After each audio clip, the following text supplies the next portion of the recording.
Today is Monday, February 19th, 2024. This is episode 118 of the Tech Jawn from Columbus, Ohio. I'm your host, Robb Dunewood. And coming out of Philly, it's your girl Tech Life Steph. And out of Atlanta, this is Terrance Gaines, a.k.a. Brother Tech, a.k.a. Happy Sweet 16th to my daughter. Her Woo-hoo. birthday is coming up this week. And also, a.k.a. I'm on part 25 of Who the Fuck Did I Marry?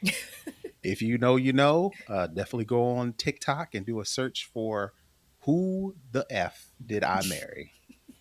It's a nice long what's the word? A breakdown of this young lady and her meeting and getting into a relationship with and marrying this guy. And it ain't all it's she thought it was going to be. So she kind of breaks It's down. like a extended thread on social media. It's like a long TikTok thread of her chronically doing her current relationship from when she met him, when they got together, when they decided to live together, when they got married, and everything that kind of follows that. Ah, interesting. It's a nice little story. It's one of those. I'm pretty sure during the week you'll probably see all the think pieces and YouTube responses or reactions and think pieces. You'll see all that this week, but just say I didn't warn you. Right. Okay, well, I will have to go check that out. Yeah, I'm she always might looking get for a- interesting comments. She might get a movie out of it like Zola did Look, when she look, did that. I actually half. watched that movie on Oh, Prime. did you? Yeah, it was wild. It was wild. I was like, if this is what really happened to this girl, I mean, it should have been a movie, honestly. Yeah, and this kind of follows the same thing. Half of me, again, the cynic in me is like, I don't trust nothing I see on social media, so I would not be surprised if this is a stunt. But at the same time, I'm willing to suspend my disbeliefs and my hangups and be like, all right, well, let's see what this goes. So Interesting. Yeah, so you say you episode 25? yeah, it's like 50 something. It's Okay. just like 10-minute blocks. So she runs up that whatever her That limit TikTok is on timer, TikTok. yeah. She's up to the thing, and then she clicks and then keeps on going and clicks and keeps Well, on going. and that's Okay. really the point is to Mhm, keep you going, and she's mhm. racking up them views and that money. So I It ain't must mad. be working because the fact Yeah, that this is I what ain't you mad kicked at And off her. your I'm talking AKA about as it. you talking about it. If I'm talking about something that has attracted me on social media, knowing that it may be a setup, but I'm still in, you Mm-hmm. might want Yeah. to pay And she attention did her job. Yeah, she did her job. because I'm always like watching TikTok like this. Right. Yeah. So, y'all, let's go ahead and jump into some of these tech stories. And the first one, we're going to have to go over to the motherland. We have to go over to the continent of Africa because, I think that everybody knows Netflix. And I don't know if most people realize how much bigger Netflix is than literally every other streaming platform. So Netflix is number one. About 100 million behind them is Amazon Prime. But here's the difference with Amazon Prime. I should say Amazon Prime Video. Everybody that has Amazon Prime Video did not subscribe to Amazon Prime Video. They're getting it as a byproduct of those Amazon accounts that they have. So when you look at, well, who do they really think is number two? It's kind of like Disney that is way back, and then everybody else is, I don't want to say a rounding error, but literally hundreds of millions of followers back. So Netflix is still the thing when it comes to streaming pretty much everywhere on Earth. But not in Africa, because this company Showmax sits at the top of the market with a vast library of local content, partnerships with Comcast and HBO, exclusive access to the biggest football leagues in the world. They're basically putting the content out that folks in Africa are really into. So it's like, okay, they could care less about American football. We need to get soccer up on here. It's like, and then we also want to get original content that is being made in Nigeria, that's being made in Ghana, that's being made in Botswana, that's being made in South Africa. So all of these English speaking countries, the thought for a lot of these other platforms was just put English content on them and they're going to be fine. It's like, no. Nigeria's got, it's one of the biggest countries on earth. We have movie production houses over here. We have TV production houses over here. We want to actually see our own content. So that's what Showmax has done. And they're actually able to edge out Netflix. I just thought that was pretty impressive that, you can have, a homegrown, media platform that's going to do better than this big behemoth that has all these billions of dollars behind it. It makes sense when you really think about it, but I wanted to get you guys' take. Yeah, I mean, what I see happening here, because the sort of follow on to the Netflix piece was the Amazon Prime piece that you included the link for as well, and they specifically were like, yeah, we just ain't doing Africa no more. We're gonna focus on Europe basically, and let Africa do Africa. And what it sounds like is happening is these larger media conglomerates are sort of leaving the continent to itself, and the Middle East as well. But what I see happening is this Showmax, growing to this big entity, and then Netflix absorbing it. Honestly, I just feel like they don't want to do the work of trying to do just that thing that you just said, Rob, which is, understanding local tastes and customs and entertainment and likes and dislikes, and they're gonna let Showmax do all the heavy lifting of building that audience with all of those things, and then they'll just buy Showmax. That's what I see happening.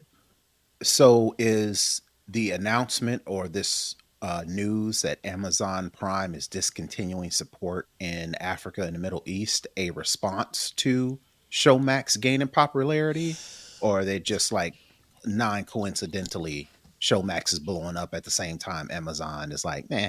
I think it's two things happening at the same time because I want to say, according to this article, Amazon's got like fewer than 300,000 subscribers on the continent. I mean, it's not, we're not talking about, people think of Africa like it is the United States. It is not. It is Right. it is a very large continent that has a lot of countries in it. So when you talk about Amazon Prime, they are talking about the continent, or at least I would say sub-Saharan, continent, where there are a lot of English-speaking countries. That's generally where Amazon Prime was trying to play, and they was just like, nah, we out. Let's go ahead and go do this stuff over in Europe. Right. Let's stick with what we know, basically. And I just, like I said, I think they, I see Netflix buying out Showmax before I see Amazon trying to get back in the mix. But I think they're gonna let the little guy do all the heavy lifting and the work of building the audience, And it, and then take them.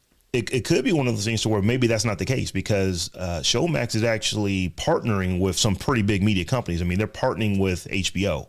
So HBO content is there. They're partnering with Paramount. So Paramount content is there.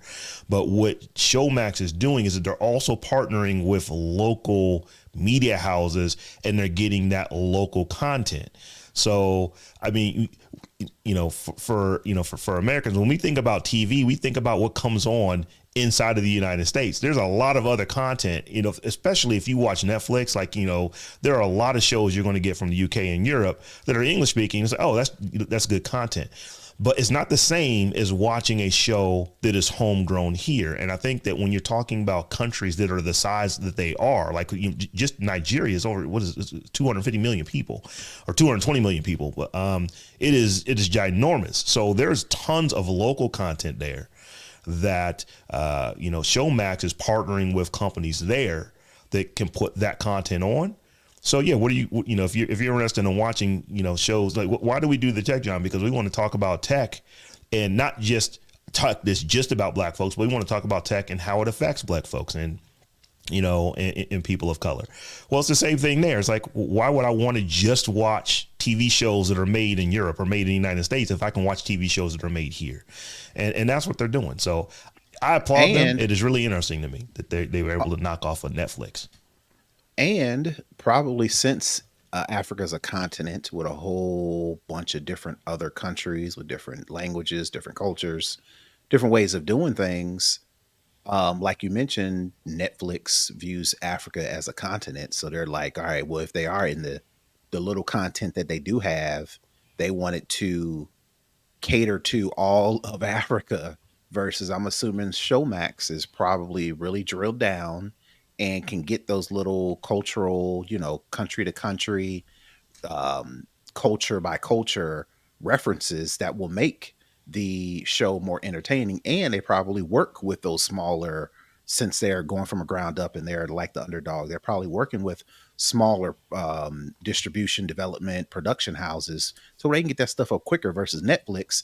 Us trying to pitch the Tech John, the show, to Netflix, it's like you better off trying to get struck by lightning versus us going to like a Tubi for just for as an example, right? I'm not saying Tubi is this homegrown startup or anything like that, but the reason why Tubi is blown up is because they're willing to accept content from anybody, the same people who wouldn't get those eyeballs. So I look at Showmax as, all right, we're gonna get these eyeballs from these small local cultural references, and that seems to work versus trying to cater to the entire continent. You made reference to the app and it's easier to find content, and that is one of the things that they're doing. So let's say that you are in South Africa, you might see, and this is just Rob putting his idea of how this might work. You might see shows like Queen Sono come up because that's where that show is shot. Or if you're in Nigeria, you might see shows that are shot in Nigeria come up in your feed first because they're geolocating where you are and not just saying continent of Africa, here's your content. And you have to go, okay, well, I like this show and I like that show. So I think their interface is allowing you to do a lot of that. But I'm always rooting for underdogs. I like to see that there is a local company, or I should say, an African-based company that is able to compete with the likes of Netflix because they are serving their audience better than what Netflix is, and definitely better than what Amazon Prime is. Seeing how Amazon Prime says, "Hey, we about to get up out of here." But now that I didn't get a chance to actually read this entire article, so I've been perusing it as you were talking. In March 2023, Comcast, the parent company of Universal Pictures, NBC, Peacock, Sky, DreamWorks Animation, and Telemundo, bought a 30% stake in Showmax through NBC Universal. So instead of Netflix, I amend my initial statement from Netflix to Comcast. Basically, I still just see, while I applaud whoever is running Showmax for doing what they've been able to do and getting this sort of market penetration that can take over a Netflix.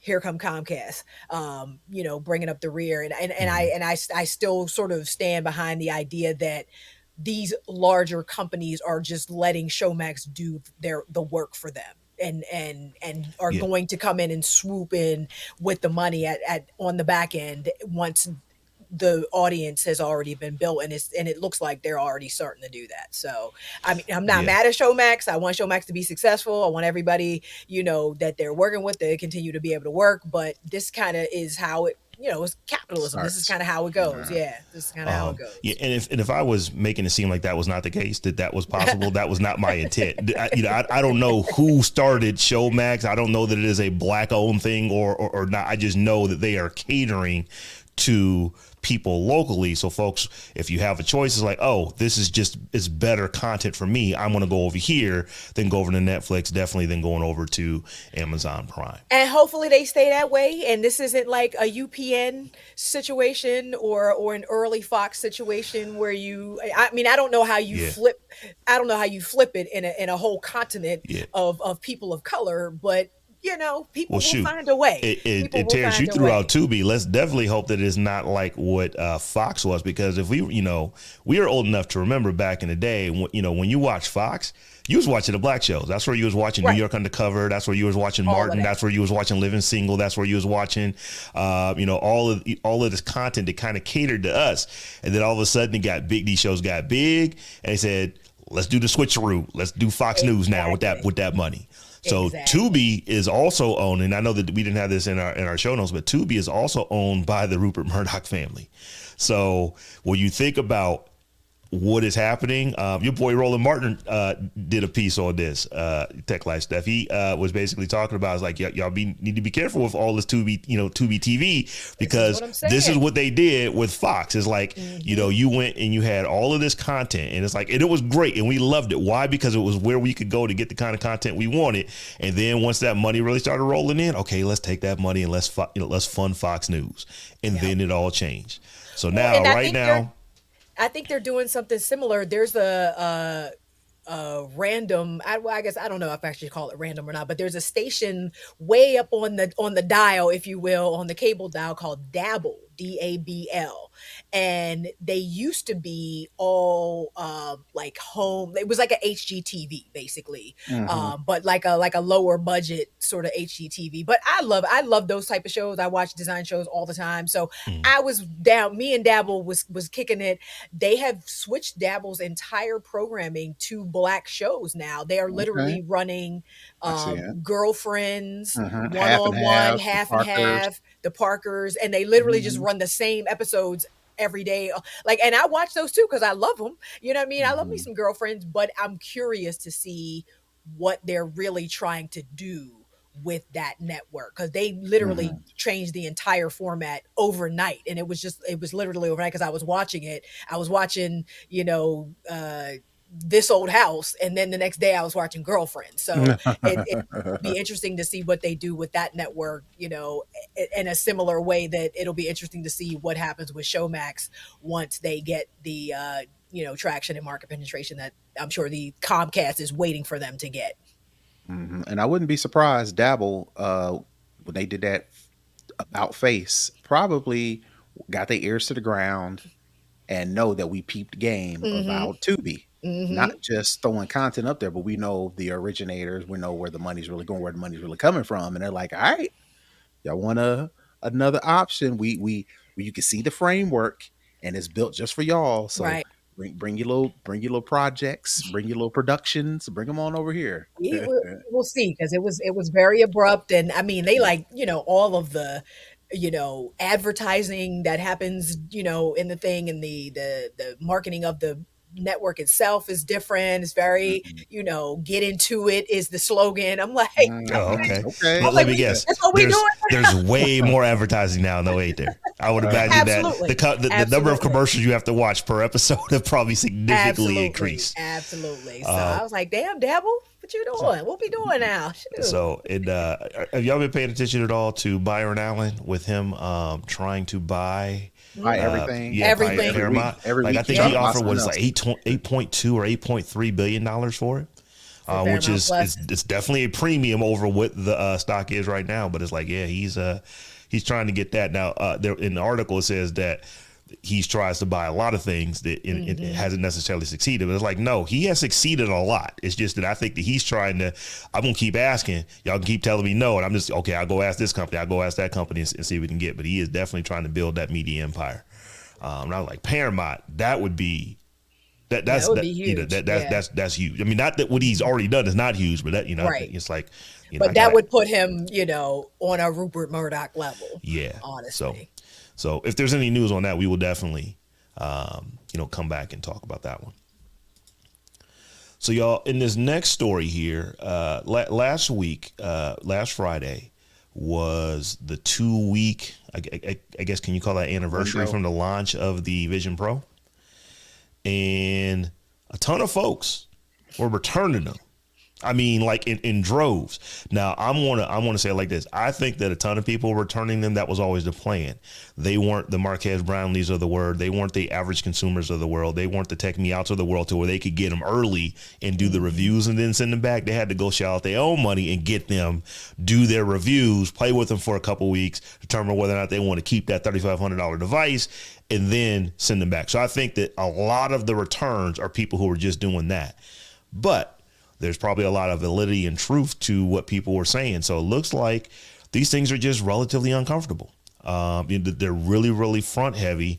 So you have to almost be, you can't like sit at a desk and be typing. You almost need to be laying back so that you can actually take some of that strain off of your neck. Now, folks say that, well, you get used to it after a while, but people are saying it's like, it's causing me headaches. It's, causing me motion sickness and stuff like There that. is So there is no circumstance where you pay $3,500 for something you have to get used to after a while. You should yeah, be able to pop yeah. that thing on your face. It should fit perfectly. It should be balanced. It should not give you headache. That thing should not do any of those things. And the fact that, those are the complaints that we're hearing, Mhm. is just it's I wouldn't have expected as many of those from an Apple product, especially an Apple product that was so expensive. But I guess here we are. It's not just the comfort. Also, what people are saying, and this is what Lamar said when he was on a few weeks back, that it is the most ridiculous device that he's seen for watching and consuming content, for watching video. But the use case is that if you ever think you were going to get this for this level of productivity, or you're going to get this for that, the applications aren't there yet. So that's another big reason. It's like, I just spent $3,500. What else can I do with this except for run a few really nice applications that launched with it, and then watch video. So for $3,500, that's what folks didn't want to do. But I think they knew that, to be honest. I think people knew that this was going to be something new, something different. And there ain't going to be a whole lot of support in the sense of, I'm going to get my money's worth, right? I think people knew that. Apple tried to promote it as a whole productivity and this and that and the third. But with social media, and like you mentioned, everybody's trying to, make a name for themselves, grow their brand. The Apple Vision Pro was you would be crazy not to buy it, do what you need to do to get your views, to get your production, get your videos up, and then take it back because it's new and it's not proven yet. So that's like, all right, well, that's the perfect out. I can try it, say it's heavy, say I get headaches, say there's no killer app, say I haven't figured out the killer use case for this, so I'm gonna turn it back. And that makes perfect sense because people we watch the videos that the people put up and say, you know what, that's right, or I don't agree with that. Either way, it's doing what it was supposed to do. Again, $3,500 is a lot for somebody to just buy it and then keep it and say, oh, I'm okay with it being new, and I'm okay with being zero or first gen, and when the new one comes out that's cheaper, I'll get that one too. That's a lot. But the majority of these people who are turning these back, they knew the time they walked in that door, this thing was going back in 2 weeks, regardless of whatever underlying issues that they discovered in the course of shooting that TikTok. Right. I know it still feels like VR headsets in general are solutions looking for problems. Not Like yet. we are not there yet. I haven't literally not taken my Oculus out of the box ever. Like I did an unboxing video, to your point, Terrance. I used it, and I got mine as a gift, thankfully. But I did an unboxing video, and I did have it, on for a minute. I don't have a ton of space in my apartment, so like you have to like block out that space, your safe space or whatever. So it was a little limiting because I just couldn't do a ton of things with it because of space considerations. But even if I could, I wouldn't be pulling that thing out every day to work out or whatever. It's a solution looking for a problem right now.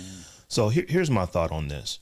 Until the Vision Pro can be one of two things: significantly less expensive. Like I'm talking about, they probably need to shave darn near $2,000 off of that easily, if not more than that. Until they can do that, because that'll get it into a realm of if that's just an expensive cell phone at that point. Okay, I can justify that. It's just hard to justify $3,500, and it's really not $3,500. Once you buy the case, once you upgrade the memory and this and the other, you're probably up over $4,000 for it. So that's just a lot of money. But the other thing is that when they can, all three of us wear glasses, when they can get it like this. So I'm thinking of like, if they can get it down to where it's like the what is it, the Ray-Ban.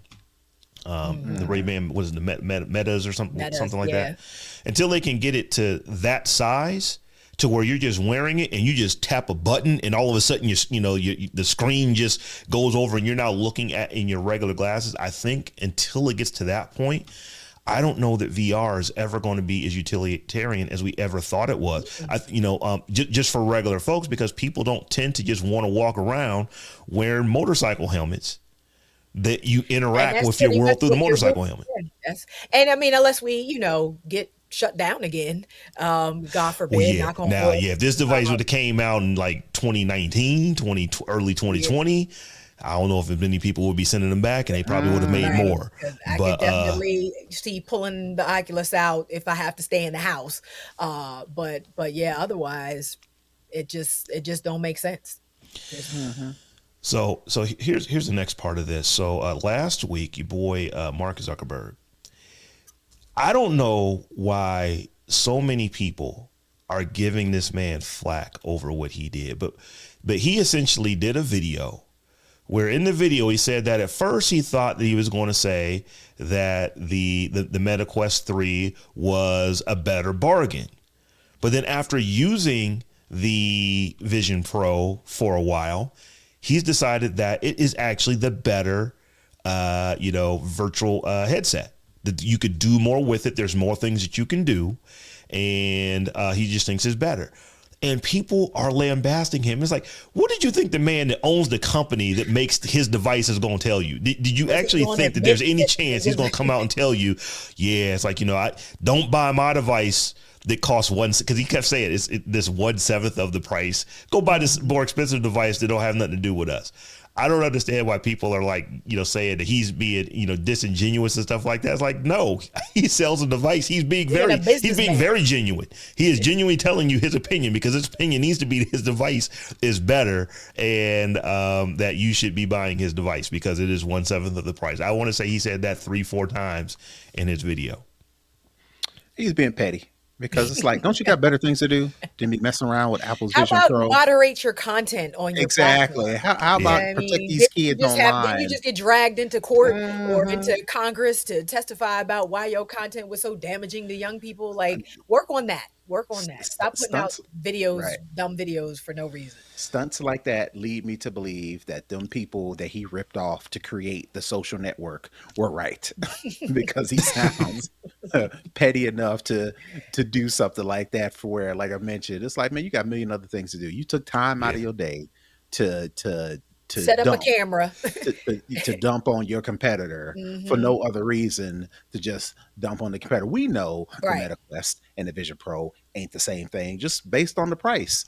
Totally different categories, even though the interface looks the same. Apple has said this is something else, this is something else. Right. We all for the price have said, well, this has got to be something else. So ain't nobody comparing, but you taking your time to do this little video. It's like, all right, we know what time it is with you. So y'all, this next story here, Steph, I love how you titled this. I'm just going to read it. If you dream, DREAM, then give us that cream, CREAM. Now, everybody knows what cream stands. Well, no, many people who listen to the Tech Job know what cream means because we talk about it out there every week. Cash rules everything around me. From those prophets called the Wu. The Wu-Tang Clan. I put the dream in there because I say that as well. And I've changed cash to data. So if data is ruling everything around me, then give me that cash for my data. It's crazy. It's not crazy. It makes perfect sense, actually. We're starting to see now major online platforms farming out data for sale. Basically, data's always been for sale. Now, let me preface all of this by saying I am aware that is how these companies make their money. Our data has always been for sale, especially as it relates to social media platforms. That's why the platforms are free.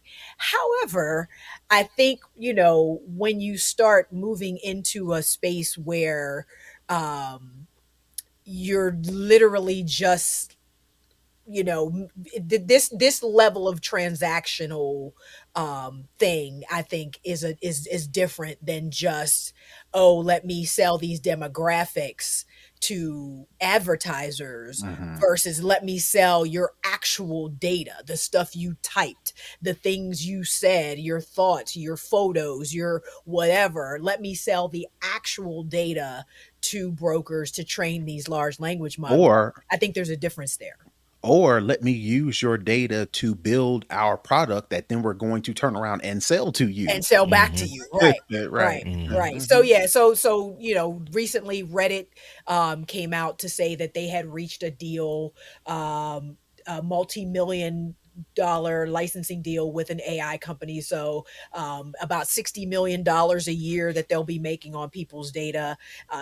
And then also the University of Michigan got in trouble and they tried to backpedal real quick, but they know they did that shit for selling some of their data, some of their students' data and classrooms, the lectures and office hours and different things like that to an AI company as well. So, this is just the beginning. This is literally just the beginning, just the very tip of the iceberg. As advertising shrinks, ad revenue shrinks, companies are going to realize, oh, we can just sell the actual data and make money that way, and it's going to be a mess. Right? It's going to be a mess. And I posed this question on my Snob OS podcast last week, to where it's like, the as valuable as our data is, not just for, like we mentioned before, giving up my information in order to use your free network, social media network, like Stephanie mentioned. Like she mentioned, it's going beyond that. Mm-hmm. And now the question from us should be, should they be paying us Yes. to collect our data if they're Mhm. going to use it to, like Stephanie mentioned, sell it off to advertisers, or, like I mentioned, use it to build a new service that they're going to charge us for? Again, it'd be one thing for them to use our data, build this new platform, and then let us use it for free because we gave it the data. No, that's coming up. What's next is they are using our data to train AI for it then to create a product, good, service, subscription, whatever the case may be, that they're then going to turn around and sell. Well, if my data was used to help you build this product, I should be able to share in the revenue or the Uh-uh. profit sharing or whatever the case may be, and no longer is um, you using my data valuable enough for me to say, for you to then say, oh, we made your smartphone better, or we made the software in your phone smart enough to help you plan out your day. It's like, no, it sounds like my data is a little bit more valuable than that, and Absolutely. I need you to cut that check. Absolutely. Sadly, that's not going to happen. Yeah. Meta at least is already showing us the blueprint, showing us what they want to do. Over in the EU, laws are passed that basically you have to give people an out. If folks don't want their data to be collected, they can opt out of getting their data collected. Okay, cool. You still want to use Facebook, it costs you so much per month to be able to use it. Still want to use Instagram, costs you so much per month. So they're saying that this data is valuable to us. You can give us your data, and then you can you can use our platforms for free, or you cannot give us access to your data. That's cool. We will not use your data per the law in your country. But if that's the case, you want to use our platform, you got to write us a check every month. But the thing about it is, I have zero confidence, like less than zero. I have negative confidence that if you opt out, they're not actually using your data. And we don't really have a good way to determine that, especially if they do remove all personal identifiers and markers and things like that. Like, I just don't believe that they're doing that. You know what I mean? And so it basically amounts to, if you're using these platforms, assume that your data is going to be used as well. And the bad part is, I think there are plenty of people that would not mind selling their data and wouldn't necessarily even require hundreds of thousands of dollars for it. Just give me something to show me that that what I'm giving you This is a has some sort of value. transaction. This is a transaction. What I'm Mm-hmm. giving you has value. You need it. I need this platform. Let's do some business here. You know what I mean? Like, let's get something popping. And you could come up with a number. Like, they've done different, they have different data calculators online now, where you can calculate how much your data is worth, and It's it worth. comes out to be like $1.80 or some, on depending on the platform. Give me my $1.80. Give me my $1.80. Yeah, You know what I nah, mean? Every that every is month, run me a check. You know what I'm yeah. saying? And we're good. Like, you No, wouldn't even have to pay that much money, but they just refuse to do it. this data is way more valuable to these companies than you paying them a monthly fee, which is why you can't do it here. Why can't we actually say, you know what, I want to sign up to a Facebook account where you're not scraping my data and using it for anything? Because it's more valuable for them to be able to get the data and do what they will with it, because you signed a user license agreement that said that they could.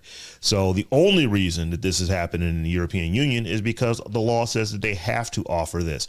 And it's like, okay, we're going to offer it, but we're not going to lose money. So these customers who want that, this is what they now need to pay. So I think it's very interesting, and how these companies are operating with all of this data. Because if you guys remember the story, this is a few years ago, where there was a woman where the advertisers knew she was pregnant before she even knew she was pregnant.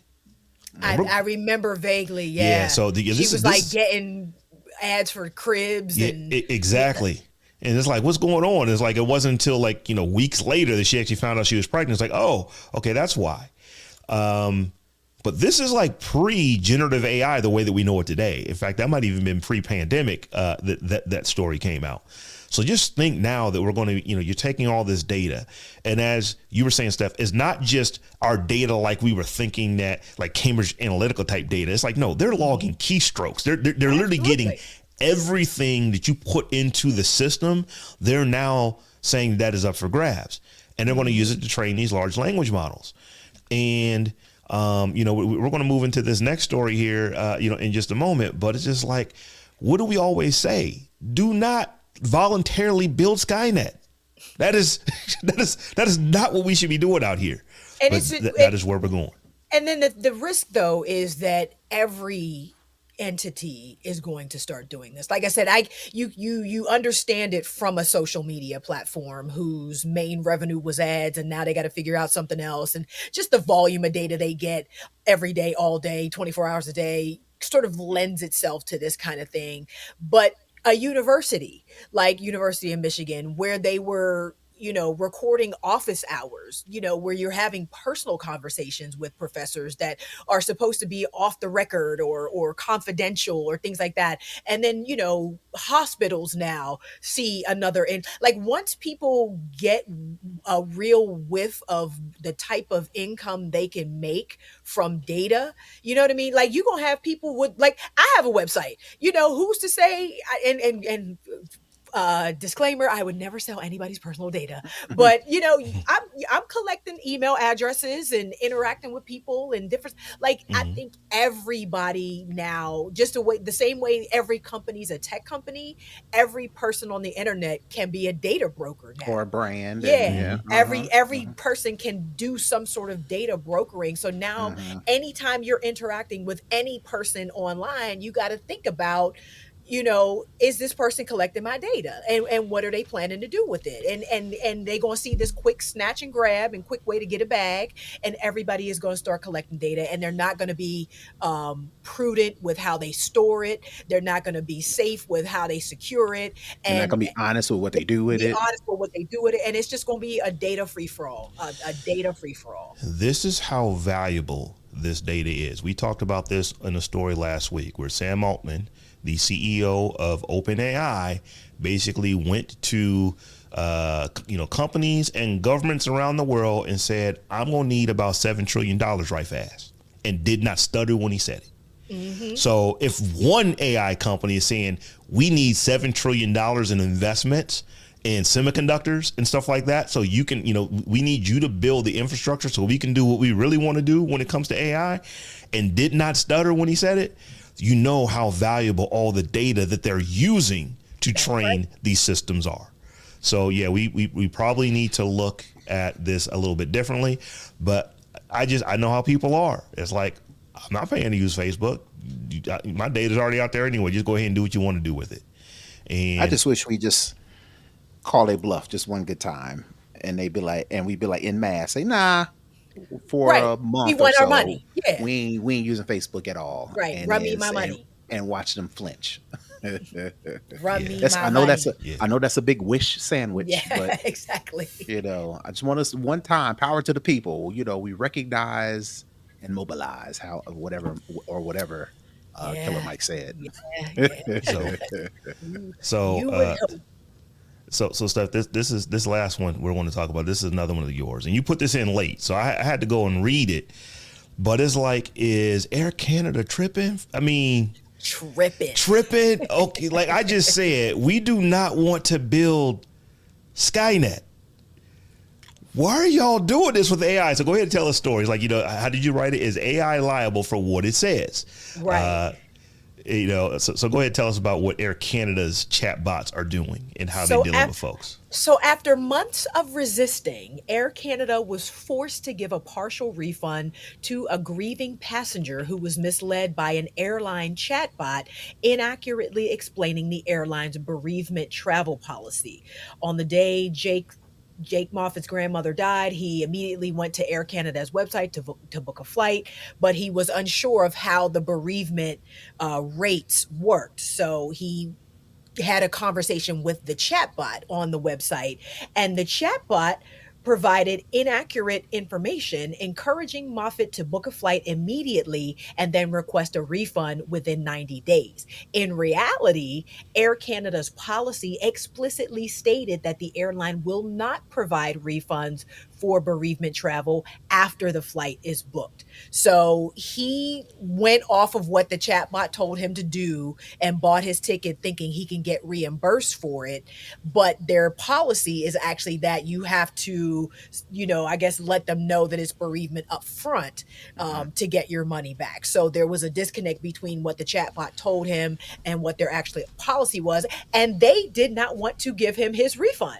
So we're Yeah, And talking they, $800. that's why I say they're tripping. It's like, so we gonna put these AI bots that talk and sound darn near human. So when our people, when our customers come and have questions, you talk to the AI, and the AI is gonna say whatever the AI says. And then, but if what the AI says, our system that we paid money for to put in place to deal with our own customers does not adhere to our policy because it gets it wrong, you're just on your own. on your own. And most That people don't. And their argument was Air Canada argues it cannot be held liable for information provided by one of its agents, servants, or representatives, including a chatbot. It does not explain why it believes that this is the case or why the webpage titled bereavement travel was inherently more trustworthy than its chat. Like, how do you think you're not yeah. responsible for Yeah. anything the So people that work So for you so do? so they're that saying if so it would have that's been a how human, they still would have paid for it. That's nuts. That so is nuts.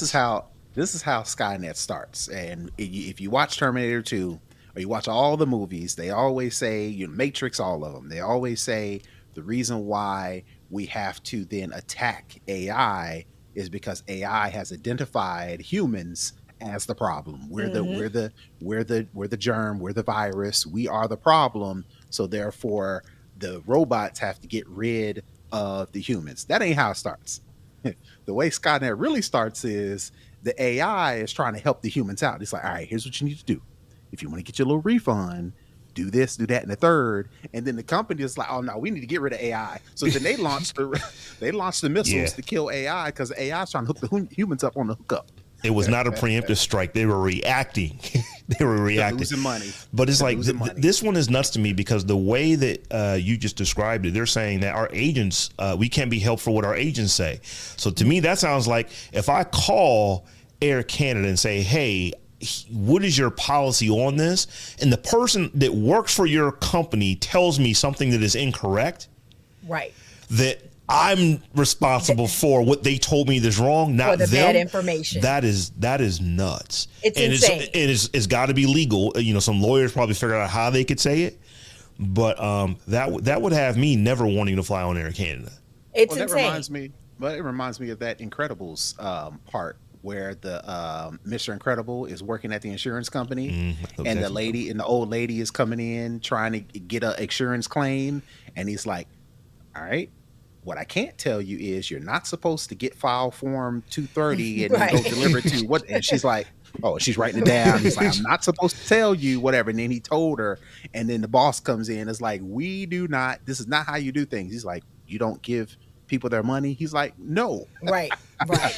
Well, and my whole thing was like, why wasn't the AI trained on the policies In that the were first on the place. website in the first place?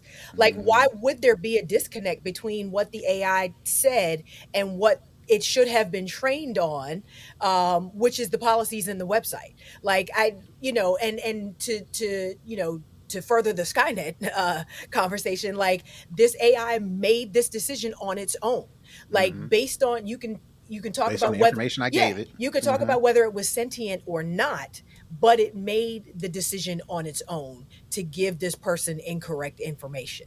So what is to keep an AI from making a decision on its own to launch a missile, Hmm. or to do a drone strike or to initiate. Like there is no way to keep an AI from doing something like that if you allow it this much freedom and latitude over your systems and your processes, because the AI literally could have just did a quick scan Surf of, on the of its website. own website to say, oh, well, it looks like our policy is this as it relates to bereavement, but it didn't. It was like, no, go ahead on. You got 90 days. I mean, just making shit up. You know what I mean? Like randomly making shit up. You got 90 days. Go ahead on and buy your ticket, boo boo. You gonna be all right. I'm sorry to hear about your grandmama. You know what I mean? Mhm. And did what it wanted to do instead of doing what the website like. I don't understand how people don't see the inherent danger in this technology. I just don't see it. I just don't Mhm. see how people don't, or they see it and don't care, and are just continuing to just plow forward uh with this stuff, and just So let the chips fall where they may. yeah, I was trying to find it, when you were talking and stuff. But last week there was a story. I want to say it was some Amazon researchers that they basically have trained a large language model with an enormous amount of data. And once these things get so big, they start hockey sticking to where what they understand and the level of conversation that they can have just skyrockets to where they're having very complex conversations and sounding real. Now, here's the kicker: they say that these things are not, they're not forming sentience, which I do believe that they're, this is not there yet, but they can't explain why they get so smart once they get big. It's Duh. like it's a Duh. lot. It's a once you get to this point, it's just way smarter than we anticipated. Why is it hockey sticking? They don't know. That should Because it's a concern brain. people at some point. It's technically a brain. Like Mhm. it's called machine learning. Yeah. It's learning. Like it's in the title. Like I don't. I just. Oh So man. yeah. So just taking it back to your analogy, Terrance, is like, okay, well, maybe Air Canada's their AI has learned so much. It's like, oh, you know what? This Let me go person hook you up right quick. this person is probably suffering right now. Let me help them out. Here's what you need to do to get this money back so you can go take care of family business. And now the AI is like, well, wait a minute. I did what you trained me Did what on I was this supposed to data. do. I did what I I was did Did what supposed my to I was do. job. supposed Now to do. you don't want me to do my job? Okay, Right. y'all all got to die. Right. So Right. Right. Right. It's some so bullshit, man. It's some bullshit. I couldn't believe it. And then they only gave him a partial refund Right. at the end yeah. of all of this. And I believe that they have disabled the chatbot. Saray asked if the AI got fired. They have disabled. It says when ours visited Air Canada's website on Friday, there appeared to be no chatbot support available, suggesting that Air Canada has disabled the chatbot. Air Canada did not respond to ours request to confirm whether the chatbot is still part of the airline's online support offerings. So it So does appear that the AI got fired for not doing its so job properly. is the AI going to HR? It's like, hey, Right, I right. did Like what I y'all did my trained me to. I job. did my I job, and My now y'all let me performance go. reviews, I got all fives on my performance review, and now y'all let me go. Yeah, this does not end well for humans, y'all. No, no, This does not at not end all. well for humans. Not at all. Not at all. So, everybody, we are still in Black History Month. It is the month of February. So, before we get to the end of our show, Tech Light Stave, I believe you have got a tech light or a spotlight A where we're going to be spotlight. talking about what is it? Is it how do you pronounce this gentleman's name? Is it I Tade? believe it's Tade Oyerindae? Oyerindae. Yeah, Yes, yeah, Oyerindae. it's probably exactly like it's spelled. It looks it's probably pronounced exactly like you spell it. So tell us about Tade Oyerindae. Alrighty, so Tade Oyerindae is the Chancellor of Campus.edu, an online community college focused on supporting students to complete their first 2 years of college without taking on any debt. Tade has dedicated his career to organizing capital, people, and technology to solve the most pressing challenges facing American higher education. He is also the founder of Campus Group and the creator of the Campus Wire online teaching platform, which is used by hundreds of thousands of professors and students across the country. In 2021, Tade was named to Forbes 30 Under 30 list of leaders in education. Back in 2018, Tade came up with the idea for an alternative to traditional community college after meeting an adjunct professor who slept on the floor of his office at the University of California, Los Angeles. The professor couldn't afford to live around where he taught. After launching in beta in 2022, Oyerindae is taking his national community college startup campus to the next level and has raised $29 million in a Series A funding round led by OpenAI CEO Sam Altman and Discord founder Jason Citron. Among fellow investors were Figma founder Dylan Field, former head of Stripe Lacey Groom, Bloomberg Beta, Founders Fund, Rethink Education, Reach Capital, Precursor Ventures, and Shaquille O'Neal, who I believe is going to be a spokesperson now for campus. As of May 2023, the online school has 800 enrolled students from 30 states and around 150 faculty members. Campus professors earn about $8,000 per class, which is double the national average for adjunct professors. You have these amazing professors, but they earn so little and they're suffering, Oyerindae told the outlet. And the students, the quality that they're getting at a local community college isn't always the best. So how can we help resolve both those concerns?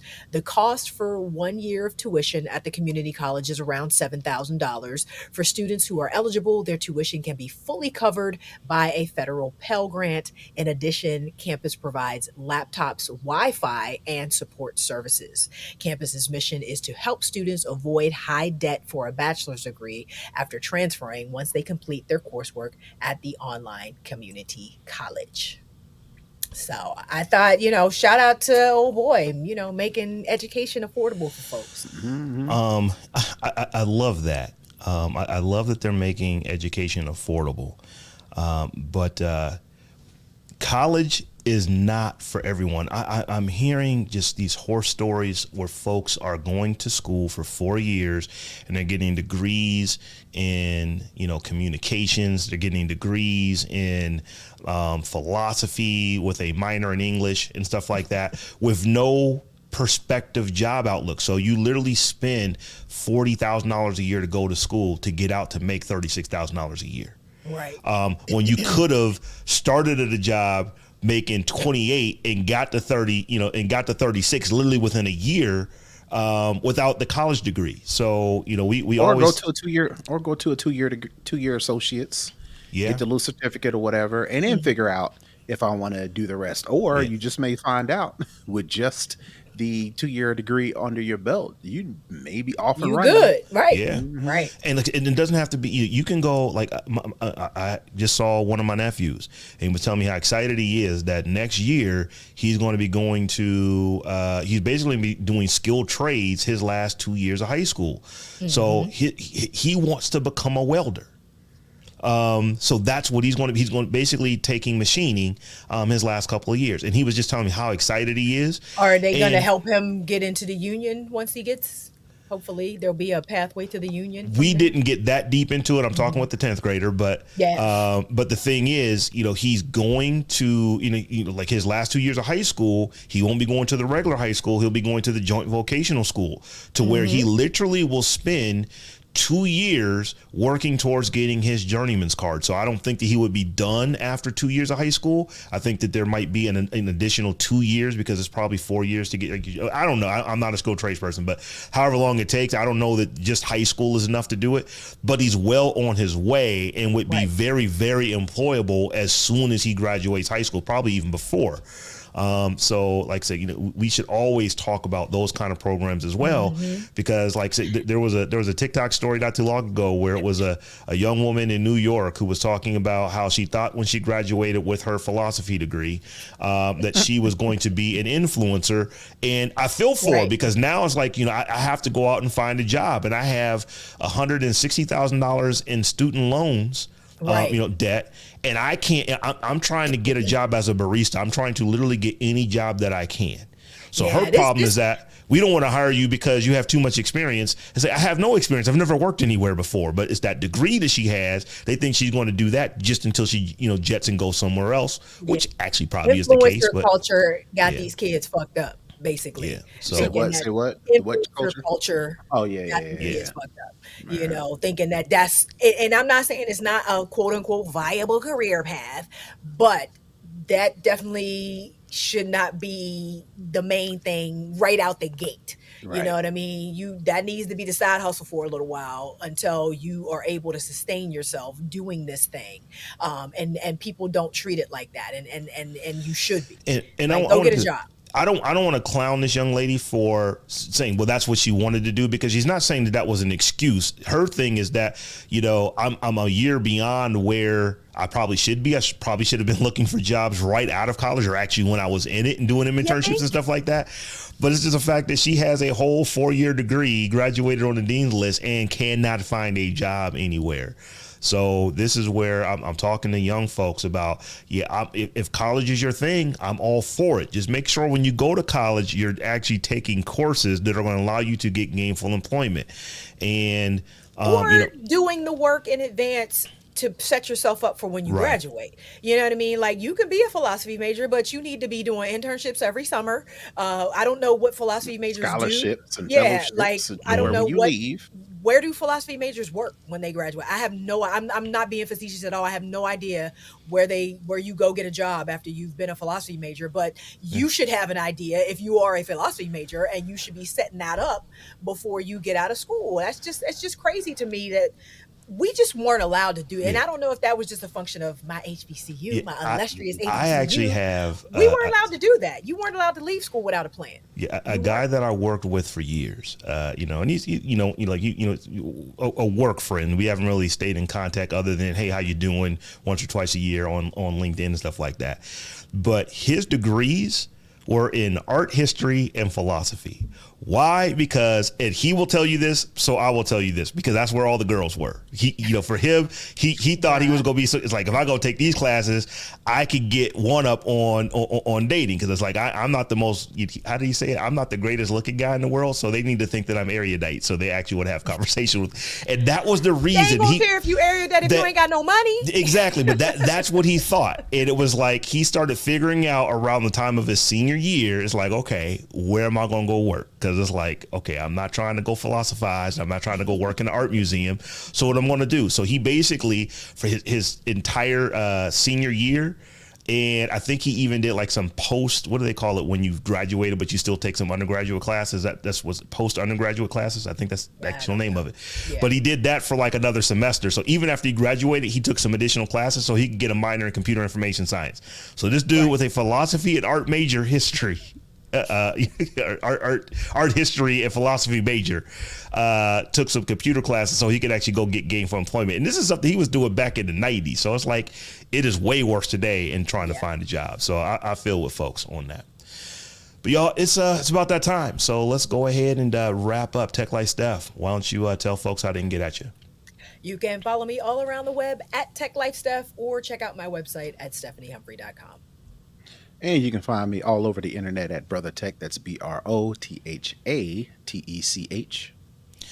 And I'll tell you where you can find me in a second, but I do want to say that if you would like to support the Tech Jawn, you can do so by becoming a patron of the Tech Jawn. You can do that by heading over to patreon.com/the Tech Jawn. That is the Tech JAWN. We've got multiple tiers over there, any one of which get you access to our live stream and after party. So if you would like to support the show, that's one of the ways you can do it. Head over to patreon.com/the Tech Jawn. And you can also find us pretty much everywhere at the Tech Jawn. And you can find me at Robb Dunewood in all those same places. So until next week, when we meet again, peace. Peace.